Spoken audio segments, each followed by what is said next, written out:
I want to show you what I'm over here. I'm over here now. The reason for this cinematic camera angle is to further suggest the overall height of these transit vans as compared to the ProMaster or the Sprinter. All right, that's not entirely true. The reason I've got this angle and an Apple box is I wanted to make sure that you could see these support rails that I'm going to be talking about. These are the subjects of this segment. That's why you got that crazy camera angle. Anyway, let me start over. When you're cutting in fans and air conditioners in these transits, there's two issues. The transits are very high, so you want to be careful about your center of gravity. You want to always try to maintain a low center of gravity. This is the highest roof of all the three platforms that we work on. And to be honest, this sheet metal is very thin. You got to be really careful up there when you're moving around. The Ford Bodybuilder's Guide suggests that if you're putting an air conditioner in on the roof, that you support it underneath with additional struts, which I'm doing. Now, I am locating my air conditioner in both of these vans in this central bay. We call these bays, okay?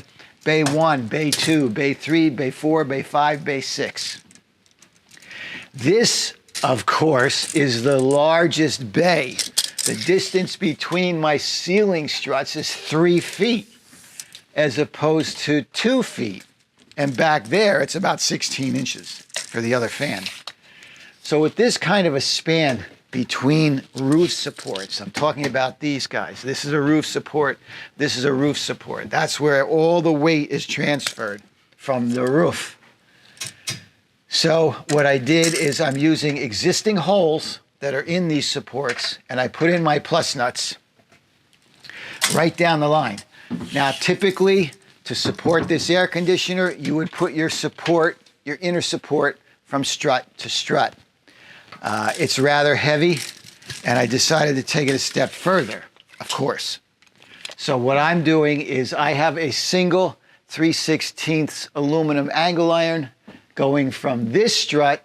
Here's my front ceiling fan. It continues down. Here's the air conditioner, and it continues down to the next strut. Rather than relying on just these two struts to hold the weight of this air conditioner, I'm carrying my support bracket across 1, 2, 3, 4 ceiling struts. And you are going to spread some of that load. So they are going to share the load. This one's already in. So here's what I do. As I said, I put my plus nuts in. I cut my angle iron to length. That's very simple. Just measure from one strut to the other. But now when you want to locate these holes in your angle iron, yes, you could measure from on center to on center, on center to on center, and you're going to mess it up. This is my idea. This is the way I prefer to do it. It's not my idea. It's how I prefer to do it. I actually clamp this support rod in place, then I come in with a square. And I put my square right along the side of this threaded bolt that's going into the hole, and I make a pencil mark. And then I come to the other side of the bolt, and I make another pencil mark. And I do that all the way down the line with all 4 bolts. Now I've got that location. Now what about this location? I've got to make sure that this angle iron does not fall inside of my cutout hole. So what do I do there? Well, I'm going to show you. I'm over here now. I moved the camera so you could better understand what the next step is in this process. So we know where we're going to locate our screws fore and aft. We made that mark. Now what about going this way? You know, if I mount this thing in the wrong position, the air conditioner or the fan will not be able to pass down. This edge, this leading edge of this brace has to line up with the cut edge, okay? And then that's how I can locate my hole in this angle iron. So, yeah, you can measure from one to the other. No, I'm not doing that. Here's how I'm doing it. I made these jigs. Very simple, right? Just a couple of pieces of wood. The jig goes up into the cutout and you flush it against the cut edge, okay? Now, you clamp it in place, make sure it's flush. Now we have transferred that cut line all the way down. We've taken it and made a vertical plane out of it. So I do that for both cutouts. This one's the fan, that's the air conditioner. Flush against the cut. You see what I'm saying? Clamp it in place so it doesn't move. Now, that's our cut edge. I know that. So all I have to do now is push this up against the wood. Take my pencil and mark it. Hold it up against there and mark it. Now, I can measure from my pencil line to the center of the hole. Now that measurement, I can use this square to make my line, and everywhere I make it, it's going to be the same offset from the edge of this angle iron. That's how you maintain consistency. Don't use a ruler, don't eyeball it. This way I can always be sure I'm getting the same offset mark because I'm using the square.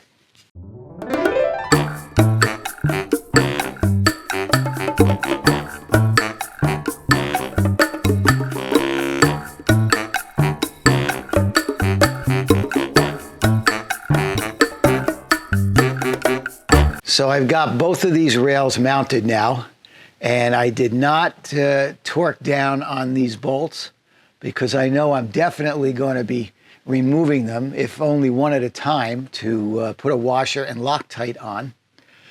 But I know I'm going to be dropping them just a little bit for the next step in this process. As you can see, these rails are mounted to the bottom side of these ceiling struts in the van chassis.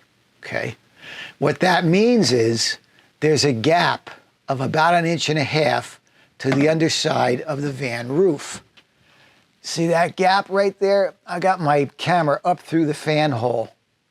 So you can see that gap needs to be filled in, or this inner support is doing nothing, because we can just squeeze this down. So we got to fill that in right there. Okay, I gave this the weight test, the pull-up test. I'm 150 pounds. The air conditioner is about 80 pounds, so I think we're good. And one thing I did notice in my testing, when I pull down on this rail, no matter where I pull, I can see all of the van ceiling struts flexing. And what that's telling me is that the force I'm applying, that load is being spread across all these roof struts. So if you're going to do this kind of a install in your transit, don't just cut your struts from here to here, your supports. Don't just make supports that go from here to here. Extend them out one more set of roof supports. And you'll be spreading the load. You're not putting all that weight on the one or the two van struts. Okay, I made that point, right?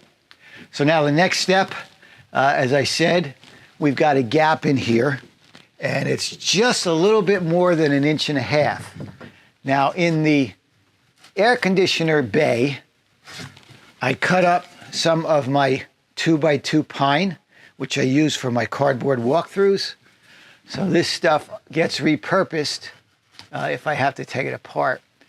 But as I said, this is just, it's 1.5 inches, and then you can slide in a piece of Lawan. But the actual Lawan, you know, it slides in, but not, it's a little tight. So here's what I'm going to do. I'm going to loosen the bolts. This was another reason I knew I was going to be loosening these bolts. We're not ready to Loctite them in yet. I don't know if that's enough. Let's see. So in loosening the bolts, that drops down my new support piece I just installed. And we might be able to get this in as a pair. And another thing I noticed is that we are a little, come off of there. I might have cut this thing too tight. There we go. There we go. We slid right in. Okay. So now I really only had to back off these bolts a little bit. When I tighten them back down, that's going to force my wood up. When I put the air conditioner on, it'll equalize. See that? That's nice. So we've transferred that weight down onto my aluminum support rail. Let me see if I can get up in here again. So now you can see this is a nice tight, this is a sandwich now. I can bear down on that baby. We can lock it down real nice and tight. There's no deflection up on the roof. That's the way you do it in a Ford Transit. So I'm going to do the same thing with those two slices of wood under this fan, because this fan is in a larger bay hole. Bay hole is okay to say. This is in a larger bay hole, and there's a little bit more sheet metal space, so I'm going to support it. This fan back here, this is the last bay you could put anything on this Ford Transit. And look how close I am to my supports on either side. So I don't think this needs any support because it's only holding a Max Air fan. And I took very good care to make sure that Max Air fan doesn't give me a problem hanging off the back of the van. It does not. But in a Ford Transit, you can't put the fan here. It's too narrow. And if I put it here, it's too close to the one up front. It wouldn't be as effective. This is the best spot. I've got these two Max Air fans in the Ford Transits as far apart as I could get them. So you'll get maximum airflow in the van. One set on exhaust and one set on intake.